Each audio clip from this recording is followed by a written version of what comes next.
अपने पड़ोसी को बतलाना चाहता हूं, कल चाइना के भी यदि कुछ प्रांतों के, कुछ स्टेट्स के हम नाम बदल दें, and the Chinese side is equally worried, जिसे कहते हैं ना अनप्रेसिडेंटेड किस्म की मूव है।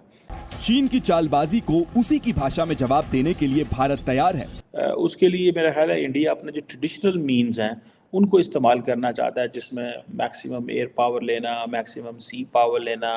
इंडिया सरमायाकारी के लिए सबसे ज़्यादा पुरकशिश उभरती हुई मार्केट बन गया है।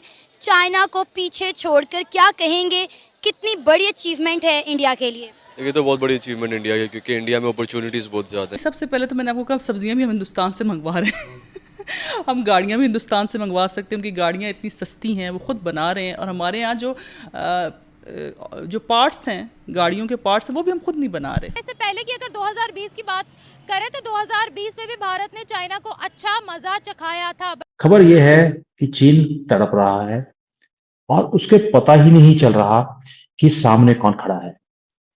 उसे ये समझ नहीं आ रही कि ये नेहरू का भारत नहीं है, ये मोदी का है। इंडियन पॉइंट टेक्निकली बड़ा लॉजिकल है।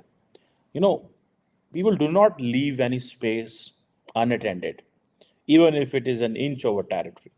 जैसे भारत और पाकिस्तान का जो सियाचिन के ऊपर है, you know, it's a most difficult terrain to have the soldier. नमस्ते दोस्तों, जय हिंद। हिंदुस्तान स्पेशल में आपका स्वागत है। दोस्तों, चीन की ओर से अरुणाचल प्रदेश के स्थानों के नाम बदलने के मामले पर रक्षा मंत्री राजनाथ सिंह ने तीखी प्रतिक्रिया दी है। राजनाथ सिंह ने मंगलवार को कहा कि अगर भारत ने इसी तरह के प्रयास किए तो इसका क्या मतलब यह होगा कि चीन के वह क्षेत्र हमारे क्षेत्र का हिस्सा बन गए हैं। अरुणाचल प्रदेश के नामसाई इलाके में एक चुनावी रैली को संबोधित करते हुए राजनाथ सिंह ने कहा, मैं चीन से पूछना चाहता हूं कि अगर हम पड़ोसी देश के विभिन्न राज्यों के नाम बदल देंगे तो क्या वह हमारे क्षेत्र के हिस्से हो जाएंगे। ऐसी गतिविधियों के कारण संबंध खराब हो रहे हैं, इससे भारत और चीन के बीच रिश्ते बिगड़ेंगे। हम अपने सभी पड़ोसियों के साथ अच्छे संबंध बनाए रखना चाहते हैं, लेकिन अगर कोई हमारे आत्म सम्मान को नुकसान पहुंचाने की कोशिश करता है तो भारत इसका उचित जवाब देने की क्षमता रखता है। उन्होंने एक बार फिर से इस बात को दोहराते हुए कहा कि अरुणाचल प्रदेश भारत का अभिन्न अंग है। तो चलिए दोस्तों, आज की वीडियो की तरफ चलते हैं। Thank you so much. Bharat और चाइना के हवाले से वैसे तो बहुत सी खबरें आम हो चुकी हैं कि भारत और चाइना की आपस में बहुत लग रही है। भारत काउंटर करने के लिए बहुत सी नेवल बेसिस भी तैयार कर चुका है और बहुत से ऑपरेशंस भी लॉन्च कर रहा है। इसी में खबर सामने आ रही है कि चाइना LAC पर बहुत से ऑपरेशंस लॉन्च कर रहा है, साथ ही साथ लद्दाख के करीब एक एयर बेस भी बना रहा है, जिसको भारत काउंटर करने के लिए कह रहा है कि ऐसे ऑपरेशन लॉन्च हो गए कि चाइना को उनकी मासी याद आ जाएगी। चाइना को पता लग जाएगा कि भारत भी कोई कंट्री है, भारत भी एक ऐसा मुल्क है जो आपको काउंटर कर सकता है। इससे पहले कि अगर 2020 की बात करें तो 2020 में भी भारत ने चाइना को अच्छा मजा चखाया था। के बारे में क्या कहेंगे? चाइना को काउंटर करने का सोच रहे हैं, कह रहे हैं, कोशिश भी बहुत तगड़ी है। तो जाहिर है वो कर रहे हैं, वो कोशिश कर रहे हैं तो उन्होंने पहुंच भी जाना है वहाँ तक। हमारे यहाँ कोशिश नहीं है, कुछ भी नहीं हो रहा। हमारे यहाँ एजुकेशन सिस्टम ही सही नहीं है तो और क्या चल रहा है। जब एजुकेशन नहीं है तो हमने क्या करना है आगे। सेकंड लार्जेस्ट इकोनॉमी को बीट करने का, काउंटर करने का सोच रहे हैं। हम क्या कर रहे हैं उस सेकंड लार्जेस्ट इकोनॉमी को बीट करने के लिए? हम कुछ भी नहीं कर रहे। Simple. China for us. China हमारे लिए जाहिर है, हमारा हर काम ही चाइना ही कर रहा है, सब कुछ ही चाइना है। जो भी चीज़ आ रही है चाइना से ही आ रही है ना, तो हम खुद क्या है? चाइना को अपना किंग मानते हैं? मानते तो नहीं है, लेकिन मजबूरी है कि बस ही कर दे। सब कुछ वही कर रहा है तो फिर जाहिर है किंग। हालांकि हमें खुद करना चाहिए कि हम किससे कम नहीं है। भारत इतना पावरफुल कैसे हो गया कि 2020 में भी उन्होंने अच्छा खासा ठोका था चाइना को। अभी भी अगर बात करते हैं तो काफ़ी उन्होंने स्ट्रॉन्गेस्ट ऑपरेशंस भी लॉन्च किए, नेवल बेसिस भी बनाई है। इस बारे में आप क्या कहेंगे? देखिए, जो भारत है ना, उसमें एजुकेशन सिस्टम बहुत ज़्यादा आगे चला गया। दूसरा, उनको फ्रीडम मिल रहा है। हमारे यहाँ थोड़ा सा भी फ्रीडम लें तो उनको जेल में डाल दिया जाता है। कैसा फ्रीडम है भारतीयों के पास? भारतीयों के पास जाहिर है वो अपने राइट यूज़ करते हैं। हमारे यहाँ राइट यूज़ करें, यहाँ पे ज़रा नाम लें एक आप जेल में पहुँची होंगी। वीगो डाला ऑन इट्स वे। नहीं, ये चीज़ आप डालें ना, इसमें पता चलेगा आपको। बस नहीं, ये बताएं उनके पास फ्रीडम है क्या? फ्रीडम उनके पास यही है कि वो अपने राइट्स यूज़ करते हैं। एजुकेशन सिस्टम उनका इतना ज़्यादा है कि हाई लेवल पे जा रहा है कि वो कुछ भी कर सकते हैं, वो करेंगे, वो कोशिश करते हैं, वो सब कुछ कर रहे हैं, वो पढ़ रहे हैं, उनके पास जब एक टेक्निकल चीज़ आ रही है तो वो तो यूज़ करेंगे।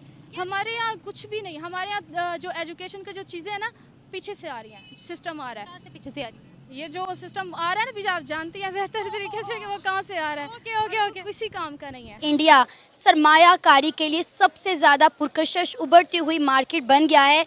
चाइना को पीछे छोड़कर क्या कहेंगे, कितनी बड़ी अचीवमेंट है इंडिया के लिए? ये तो बहुत बड़ी अचीवमेंट इंडिया की, क्योंकि इंडिया में अपॉर्चुनिटीज़ बहुत ज़्यादा हैं। अगर आप वहाँ पर इन्वेस्ट करते हैं तो इसका तो 110% गारंटी है कि आपको पे बैक मिलेगा। और मेजॉरिटी ऑफ कंट्रीज़ में ऐसा नहीं होता, जैसे कि पाकिस्तान में अगर आप इन्वेस्ट करते हैं तो आपको पे बैक के चांसेस 50-50 रहते हैं। अगर यहाँ की गवर्नमेंट स्टेबल है तो मिलेगा, वरना नहीं मिलेगा। इंडिया का ये भी है कि वहाँ पे जितने कंपनीज, जितनी पॉपुलेशन और जितने लोग वहाँ पे इन्वेस्ट करते हैं उनको गारंटी होती है एक चीज़ की कि यार अगर हम यहाँ पे पैसा लगा रहे हैं तो हमारा लॉस नहीं होगा, हम ब्रेक इवन तक चले जाएंगे, हमारा रिकवर हो जाएगा, हम सेफ एंड रहेंगे। हनान, इंडिया के प्राइम मिनिस्टर नरेंद्र मोदी ने खुद ये बोला है कि इंडिया में इन्वेस्टमेंट का मतलब है investment for a better planet. उन्होंने कहा कि इंडिया में लगाया गया एक एक पैसा आपको बड़े रिटर्न्स देकर जाएगा।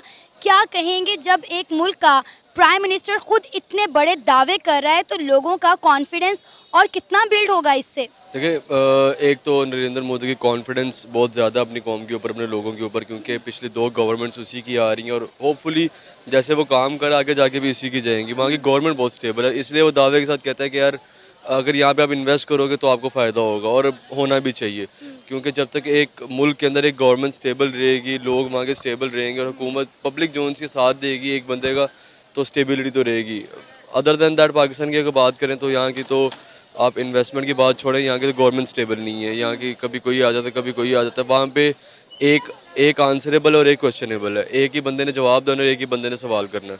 तो काफ़ी चीज़ें मैटर करती हैं इस चीज़ के अंदर कि एक मुल्क को लेकर चलने में। जब तक कि मैं इंडिया की बात करूँ, इंडिया में नो डाउट अगर मुझे भी अपॉर्चुनिटी मिले कहीं एज अ फ्रीलांसर कहीं काम करने की, कहीं इन्वेस्टमेंट करने की, तो मैं आंखें बंद करके वहाँ पे अपना पैसा फेंक दूँगा। क्योंकि मुझे पता है कि यार इनकी मार्केट जो सी है ना, जो कि बहुत बड़ी मार्केट है, आप कोई भी चीज़ वहाँ पे उठा के देख ले, आपको वहाँ पे फ़ायदेमंद होती है। चाहे आप रेस्टोरेंट चेन में चले जाएं, चाहे आप बिज़नेस फील्ड में चले जाएं, क्योंकि वहाँ पे एक तो पॉपुलेशन बहुत ज़्यादा, कंज्यूमर बहुत ज़्यादा है वहाँ पे कंज्यूमर हर लेवल तबके का है, हाई लेवल का भी है, मिडिल क्लास भी है, लोअर भी है। मतलब वहाँ पे चीज़ रुकती नहीं है, वो बिकती रहती है, तो उसका आउटकम मिलता रहता है। अब आप देखें कि कोई ऐसा बड़े से बड़ा इन्वेस्टर नहीं है जो इंडिया में ना बैठा हो। चाइना में जितने बड़े इन्वेस्टर थे, जितनी बड़ी कंपनी थी, वो चाइना को छोड़कर सारी इंडिया में शिफ्ट होगी।